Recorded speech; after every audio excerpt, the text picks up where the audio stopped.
Ah, Deadpool et Wolverine, un duo qui fait toujours des étincelles. Voici un résumé joyeux et un peu décalé des moments les plus marquants de Deadpool 2 et de la relation unique entre ces deux personnages. Alors, c'est parti. Deadpool, ce roi du bris du quatrième mur, se lâche totalement ici, avec son humour acerbe et son caractère irrésistible qui en font craquer plus d'un. D'ailleurs, dès le début du film, on retrouve notre cher Wade en train de jouer avec une figurine de Wolv, exactement dans la pose de sa mort. Leur complicité dans la vraie vie est telle qu'on peut dire que Wolverine, c'est son véritable amour. Même quand Deadpool est littéralement explosé en morceaux, il continue de parler de Logan, il ne peut tout simplement pas l'oublier. Quand Deadpool signe un autographe pour un petit garçon, l'emballage montre encore une fois une photo de Wolverine. À ce moment-là, une petite fille à côté lui demande qui c'est, et là, Deadpool ne peut pas s'empêcher de se moquer de Captain America et de son légendaire postérieur. Et puis, n'oublions pas Thanos. Oui, car le personnage de Cable dans le film est joué par le même acteur que Thanos.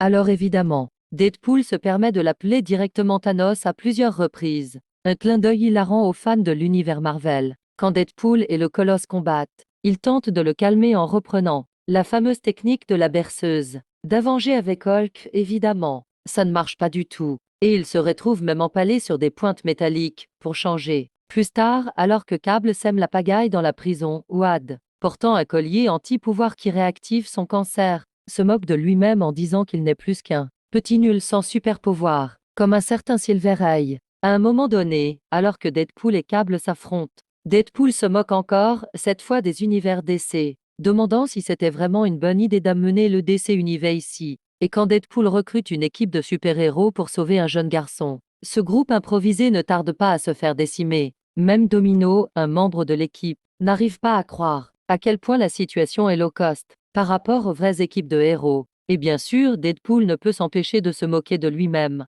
Il tente une parodie de Wolverine, en utilisant ses deux katanas pour dévier des balles. Sauf que, contrairement à Logan, ça ne marche pas vraiment comme prévu. Le point culminant de son délire, c'est quand Deadpool utilise la machine à voyager dans le temps de Cable pour revenir en 2010 et tuer la version de lui-même qui avait accepté le rôle dans Green Lantern, un film qu'il regrette profondément d'avoir fait. Mais ce n'est pas tout. Il retourne également dans le premier film Wolv, pour tuer sa version à la bouche cousue devant Logan, et avant de partir, il ne peut s'empêcher de lui dire que Logan va bientôt mourir.